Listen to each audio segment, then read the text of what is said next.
नमस्कार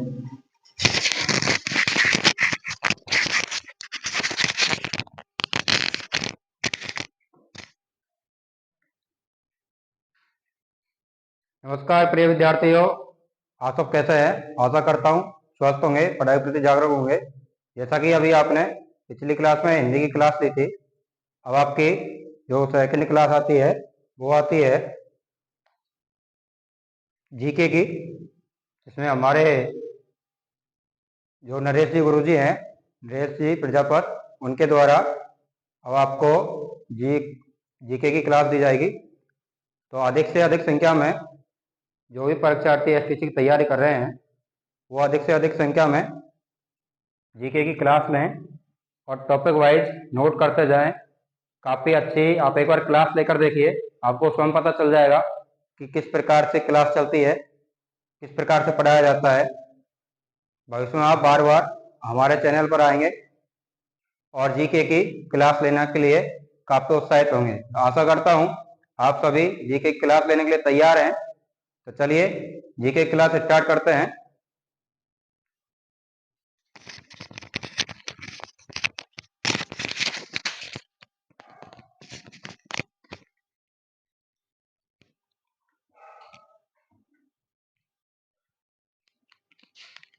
प्रिय सभी विद्यार्थियों, आपको मेरी तरफ से नमस्कार। तो आज हम राजस्थान नामकरण के बारे में पढ़ेंगे कि राजस्थान का जो नाम है वो राजस्थान कैसे पड़ा।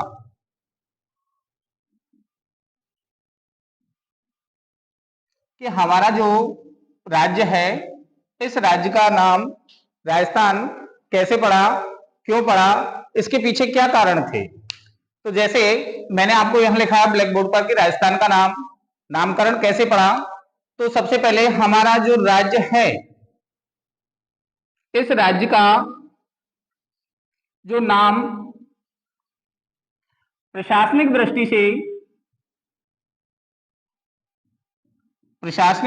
से 26 जनवरी 1950 ईस्वी को हमारे राज्य का नाम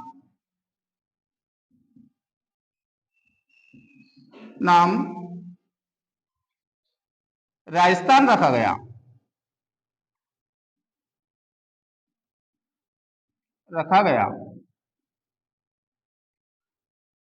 इसके अलावा अगर हम राजस्थान जो शब्द है, यदि इसकी बात करें कि राजस्थान जो शब्द है, सबसे पहले हमें कहां से प्राप्त हुआ था।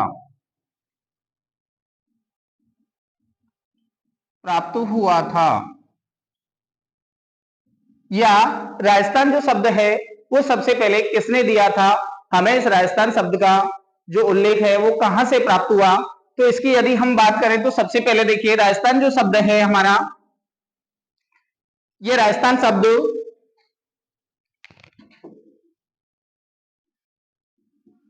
घोसुंडी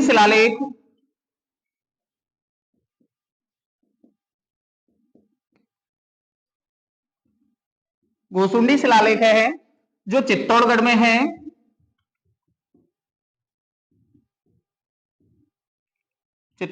है।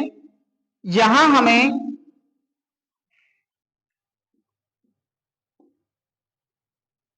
अप्रत्यक्ष रूप से,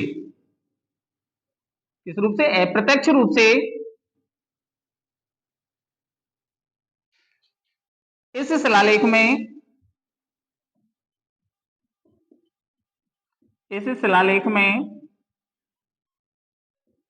राजस्थानीय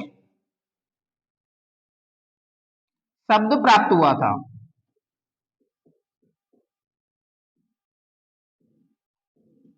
राजस्थानीय शब्द प्राप्त हुआ था। जो घोसुंडी शिलालेख है, इस घोसुंडी शिलालेख के अंतर्गत हमें अप्रत्यक्ष रूप से इस शिलालेख में राजस्थानीय शब्द प्राप्त हुआ है। पूर्ण रूप से राजस्थान शब्द नहीं आया है, यहां पर पूर्ण रूप से राजस्थान शब्द का उल्लेख नहीं है,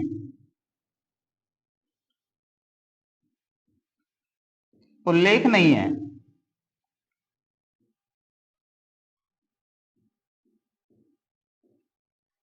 यह गोसुंडी जो शिलालेख है ये 532 ईस्वी पूर्व में, ईसा पूर्व में हमें प्राप्त हुआ था। जो गोसुंडी शिलालेख है ये चित्तौड़गढ़ में है और ये 532 ईस्वी पूर्व में उत्खनन किया गया था और यहाँ पर हमें अप्रत्यक्ष रूप से इस शिलालेख में राजस्थानीय शब्द प्राप्त हुआ है जो पूर्ण रूप से राजस्थान शब्द नहीं है। इसके बाद में RPSC second grade, RPSC second grade के अंतर्गत जो हमारा एक प्रश्न पूछा गया था,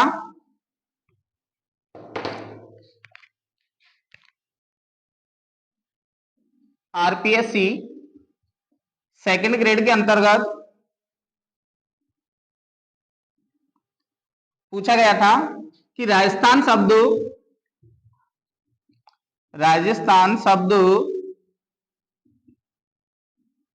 सबसे पहले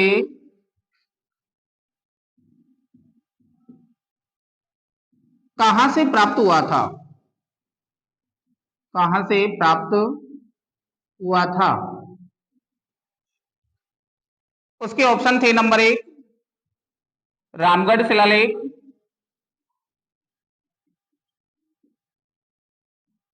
दूसरा था बिजोलिया शिलालेख,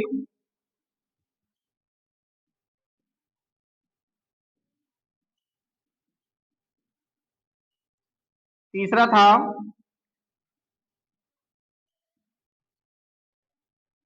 बसंतगढ़ शिलालेख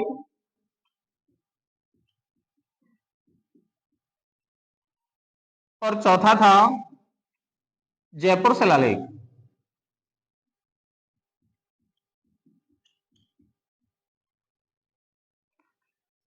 ये 4 ऑप्शन दिए गए थे और उसमें आरपीएससी सेकंड ग्रेड के द्वारा बसंतगढ़ शिलालेख को सही माना गया था।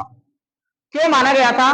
क्योंकि यहां पर भी हमें बसंतगढ़ जो शिलालेख है यहां से भी हमें राजस्थान शब्द पूर्ण रूप से प्राप्त नहीं हुआ है। यहां जो राजस्थान शब्द है बसंतगढ़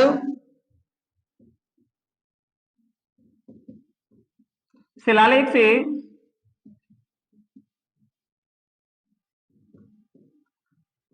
राजस्थानीय द्वितीय शब्द प्राप्त हुआ है, शब्द प्राप्त हुआ है।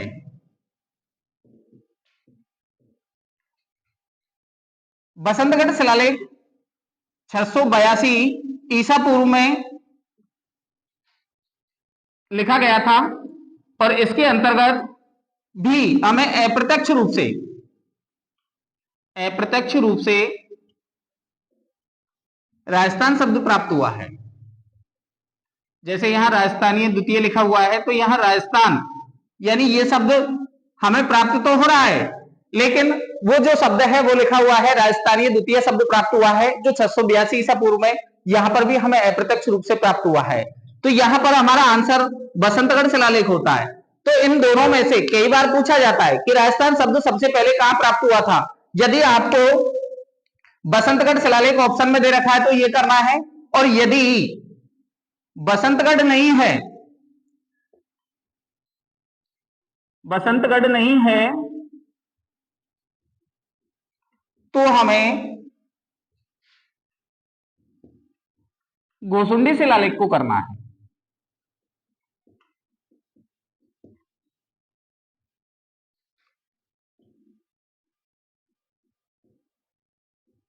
गोसुंडी शिलालेख को करना है। इसके बाद में हमारी जो रामायण जी लिखी गई है इस रामायण जी के अंतर्गत भी राजस्थान शब्द का प्रयोग किया गया है और यहां जो राजस्थान शब्द है उसके लिए एक अलग नाम दिया गया है। रामायण के अंतर्गत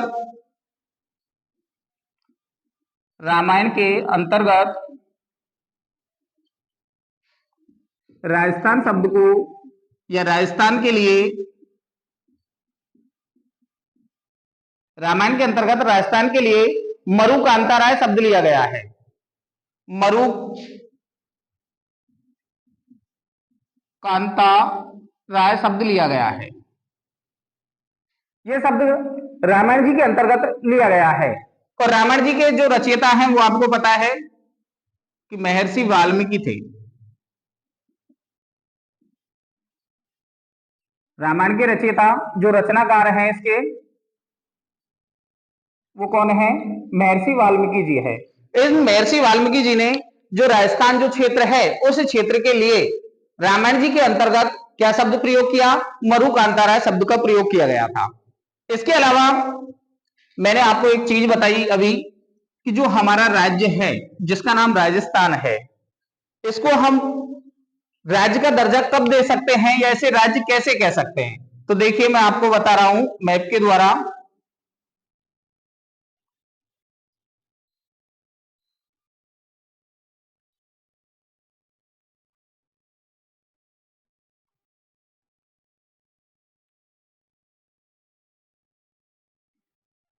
कि किसी भी क्षेत्र के अंतर्गत, यानी किसी भी क्षेत्र के अंतर्गत किसी भी क्षेत्र की निश्चित सीमा हो, निश्चित सीमा हो, उसे एक राज्य कहते हैं। लेकिन जो निश्चित सीमा है वो भौगोलिक होती है। क्या होती है? भौगोलिक होती है।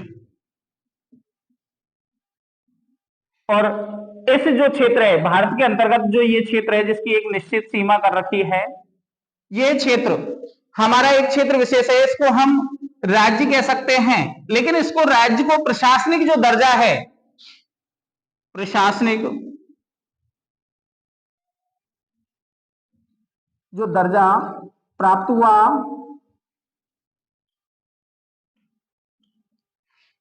वो आपका 26 जनवरी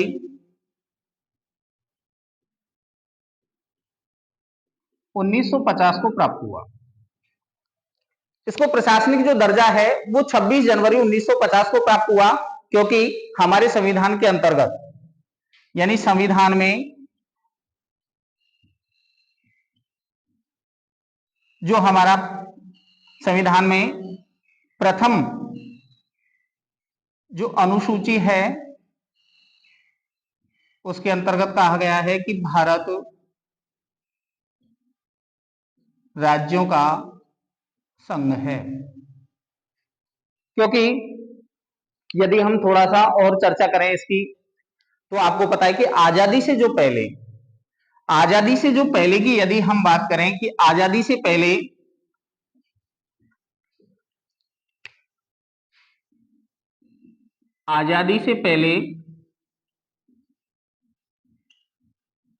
भारत में 565 रियासतें थी। आजादी से पहले की अगर बात करें तो आजादी से पहले भारत के अंतर्गत 565 रियासतें थी। ये 565 जो रियासतें थी इनमें राजाओं का शासन हुआ करता था, राजाओं का शासन था। अब ये जो राजाओं का शासन था, तो पूरे भारत की बात करें तो इस भौगोलिक क्षेत्र के अंतर्गत भी पहले राजाओं का शासन था। और इस क्षेत्र के अंतर्गत यदि इस क्षेत्र की बात की जाए तो इस क्षेत्र के अंतर्गत 19 रियासतें थी, 3 ठिकाने थे और एक केंद्र शासित प्रदेश था। एक केंद्र शासित प्रदेश था। इन सबको मिलाने के बाद इस भौगोलिक क्षेत्र को 26 जनवरी 1950 ईस्वी को हमारे संविधान के द्वारा एक राज्य का दर्जा दिया गया था, जिसके अंतर्गत प्रशासनिक इकाई हो, प्रशासनिक इकाई का होना आवश्यक है। प्रशासनिक इकाई का मतलब है कि इस क्षेत्र की एक राजधानी विशेष क्षेत्र होता है, और राजधानी विशेष क्षेत्र क्या है हमारा? जयपुर।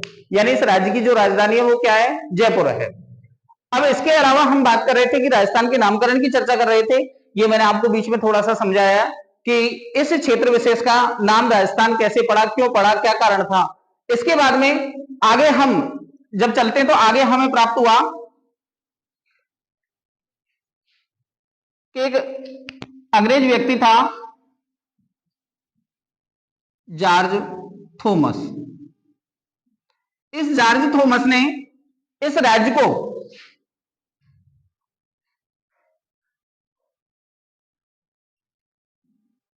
राजपूताना कहा। इस राज्य को क्या कहा? राजपूताना कहा। अब कुछ लोगों ने सोचा कि इसको राजपूताना कहा, ऐसा तो हो सकता है कि कोई भी कह सकता है कि ये राजपूताना है, इस क्षेत्र को हम इस भौगोलिक क्षेत्र को राजपूताना कहते हैं। तो बहुत से लोगों ने माना नहीं और जॉर्ज थॉमस ने ये बात 1800 ईस्वी में गई थी, 1800 ईस्वी में। लेकिन इनके एक मित्र थे फ्रैंकलिन। उस फ्रैंकलिन ने 1805 ईस्वी के अंतर्गत एक किताब लिखी, द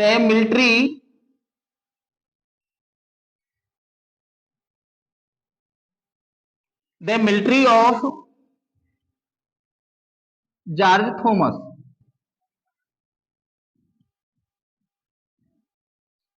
इस किताब के अंतर्गत उन्होंने इस शब्द का प्रयोग किया। इस किताब के अंतर्गत यह लिखा हुआ पाया गया कि राजपूताना क्षेत्र है। तो राजपूताना जो शब्द है वो हमारे सामने कब आया? 1805 ईस्वी को। कब आया? 1805 ईस्वी को। किस किताब के अंतर्गत लिखा गया था? The military of George Thomas. इस किताब के अंतर्गत लिखा गया था कि यह जो किताब है लिखी किसने थी? फ्रैंकलिन ने। क्योंकि जॉर्ज जो थॉमस थे उन्होंने राजपूताना तो कहा, लेकिन लोगों ने विश्वास नहीं किया कि 1800 ईस्वी में उन्होंने राजपूताना तो कह दिया कि लेकिन हमें लिखित प्रमाण चाहिए। तो उनके एक मित्र थे फ्रैंकलिन, उन्होंने 1805 में एक पुस्तक प्रकाशित की जिसका नाम था the military of George Thomas. उस पुस्तक के अंतर्गत कौन सा शब्द प्राप्त हुआ हमें? राजपूताना। इसके बाद में धीरे धीरे हम आगे की ओर गए तो इस क्षेत्र को राय थाना, रजवाड़ा आदि नाम भी दिए गए।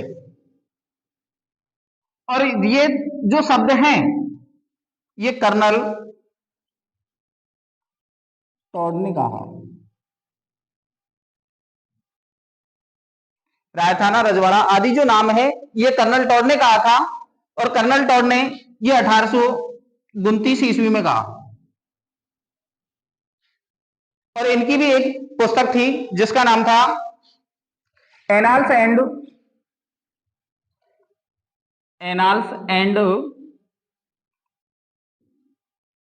Antiquities, annals and antiquities of Rajasthan.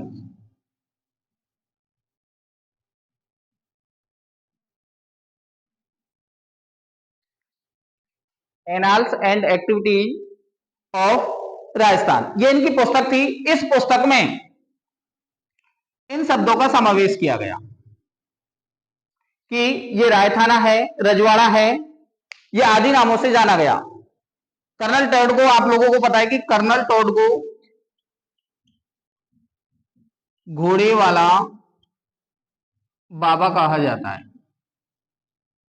Colonel Tod को क्या कहा जाता है? घोड़े वाले बाबा कहा जाता है। इसके अलावा इसे ही राजस्थान के इतिहास का जनक भी कहा जाता है। तो कर्नल जेम्स टॉड को राजस्थान के इतिहास का जनक भी कहा जाता है, घोड़े वाले बाबा के नाम से भी जाना जाता है और राय थाना, रजवाड़ा आदि नामों से कर्नल टॉड ने कहा था। इनकी प्रसिद्ध पुस्तक का नाम था एनाल्स एंड एक्टिविटीज। और जो कर्नल टॉड थे इनके गुरु का नाम था इति ज्ञानचंद्र, इनके गुरु थे ये। और इन्होंने जो ये किताब लिखी annals and activities of Rajasthan, ये इनके गुरु को समर्पित थी, यानी इनको समर्पित ये किताब थी, समर्पित थी कि कर्नल जो जेम्स टॉड है उनकी एक पुस्तक थी annals and activities of Rajasthan. ये जो पुस्तक लिखी थी इनके जो गुरु थे यति ज्ञानचंद्र, उनको समर्पित की थी इन्होंने। इसके अलावा इस किताब को एक अन्य नाम से भी जाना जाता है,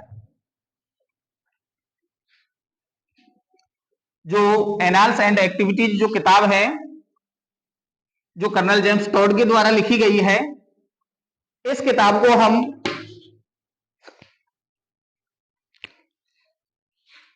यानी annals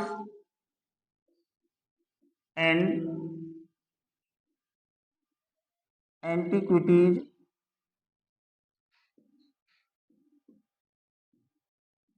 of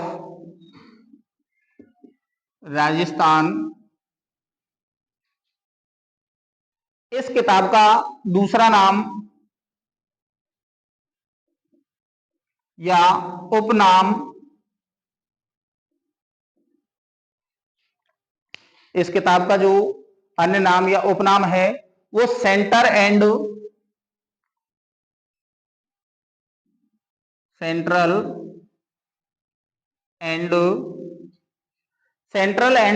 western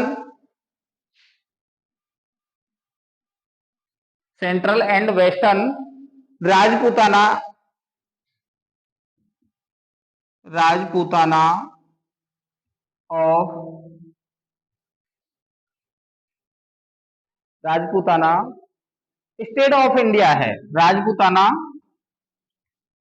state of India है। इसका जो अन्य नाम है या दूसरा या उपनाम है वो central and western Rajputana state of India है।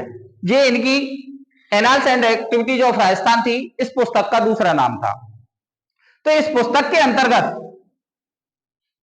हमें राजस्थान शब्द प्राप्त हुआ, राजस्थान शब्द प्राप्त हुआ। और जो ये राजस्थान शब्द प्राप्त हुआ था ये हमें प्रत्यक्ष रूप से प्राप्त हुआ, प्रत्यक्ष रूप से प्राप्त हुआ। जो राजस्थान शब्द प्राप्त हुआ वो हमें कौन सी बुक से प्राप्त हुआ? Annals and activities of Rajasthan से प्राप्त हुआ। और यहां पर जो ये शब्द प्राप्त हुआ था ये प्रत्यक्ष रूप से प्राप्त हुआ था। तो यहां हमारा प्रश्न बना कि सबसे पहले राजस्थान शब्द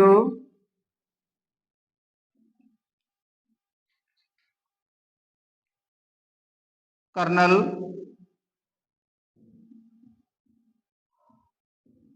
जेम्स टॉड ने कहा था।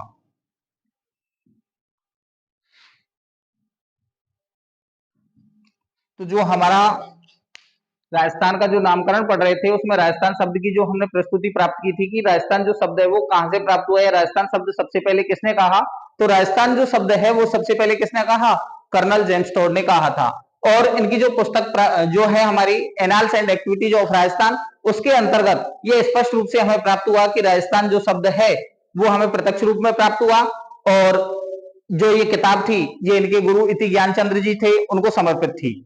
अब इसके बाद में जो हमारा राज्य है ये राजस्थान है, ये राजस्थान कैसे बना, क्यों बना, किसका कारण था? मैंने अभी बीच में आपको चर्चा की थी कि जो हमारा ये भौगोलिक प्रदेश था,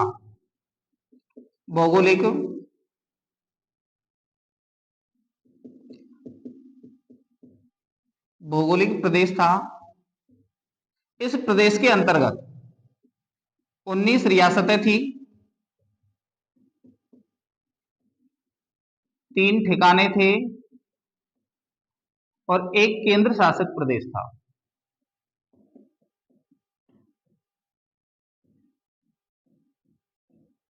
इन सबको मिलाकर हमने इस भौगोलिक प्रदेश की रचना की जिसका नाम 26 जनवरी 1950 को राजस्थान राज्य कहा गया, राज्य कहा गया।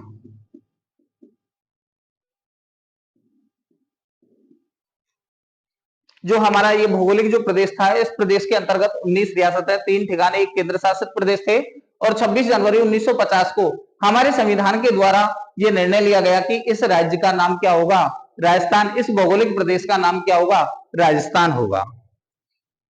अब हम राजस्थान के एकीकरण की चर्चा करते हैं कि राजस्थान जो है वो बना कैसे था।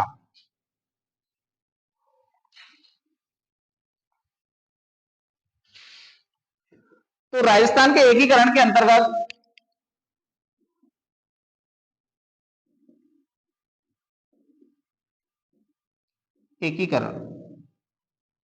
राजस्थान एकीकरण के अंतर्गत 19 रियासतें, 3 ठिकाने और 1 केंद्र शासित प्रदेश था।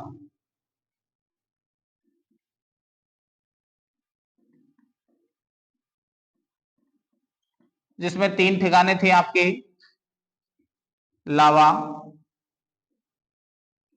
नीमराणा,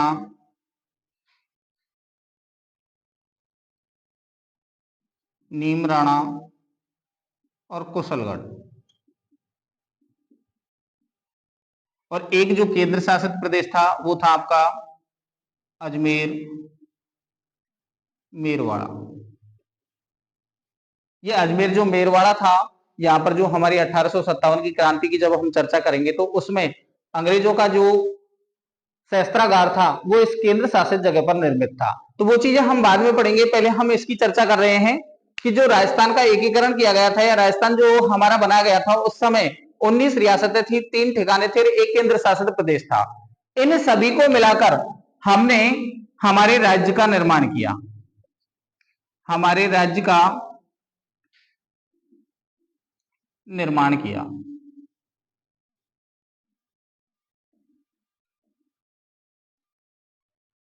आप लोगों को पता है कि भारत का भी इसी तरीके से एकीकरण किया गया था कि जो भारत के अंतर्गत 565 जो रियासतें थी उन 565 रियासतों को मिलाने का जो कार्य था वो आपके सरदार वल्लभ भाई पटेल ने किया था।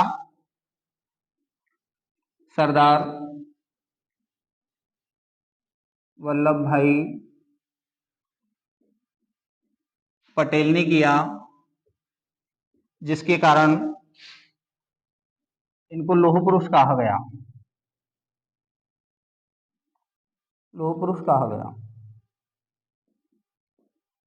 यानी भारत का जो एकीकरण किया गया था उस एकीकरण के जो अहम भूमिका निभाने वाले जो व्यक्ति थे वो थे सरदार वल्लभ भाई पटेल, जिसके कारण ही उनको भारत का क्या कहा गया था, लौह पुरुष कहा गया था। अब हम राजस्थान के एकीकरण की अगर बात आगे करें तो आपको पता है कि राजस्थान का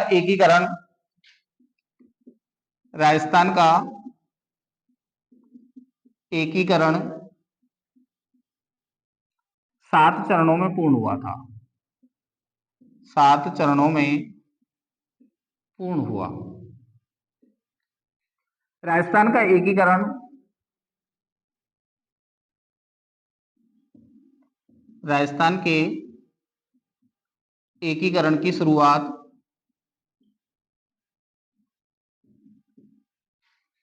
18 मार्च 1948 से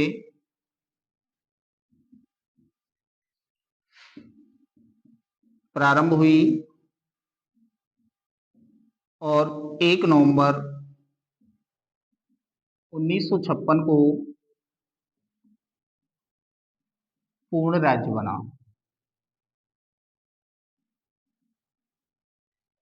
तो राजस्थान का जो एकीकरण है वो राजस्थान का एकीकरण की जो हमारी शुरुआत थी वो राजस्थान के एकीकरण 18 मार्च 1948 से प्रारंभ हुई और 1 नवंबर 1956 को हमारा जो राज्य था, जो वर्तमान राज्य है, यानी वर्तमान स्थिति जो आज वर्तमान में है उस वर्तमान स्थिति में पहुंच गया था 1 नवंबर 1956 को।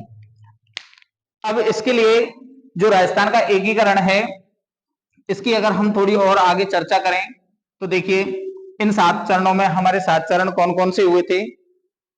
तो इसके लिए एक छोटी सी ट्रिक है हमारे पास कि ये 7 चरण कब हुए थे। तो हम कई बार सोचते हैं कि साहब हमें याद कैसे होगा, हमें क्या तरीके से याद करना है। तो हमें महीने याद करने के लिए एक ट्रिक है कि मामा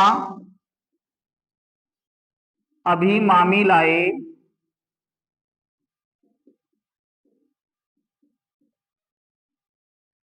सभी जन देखो।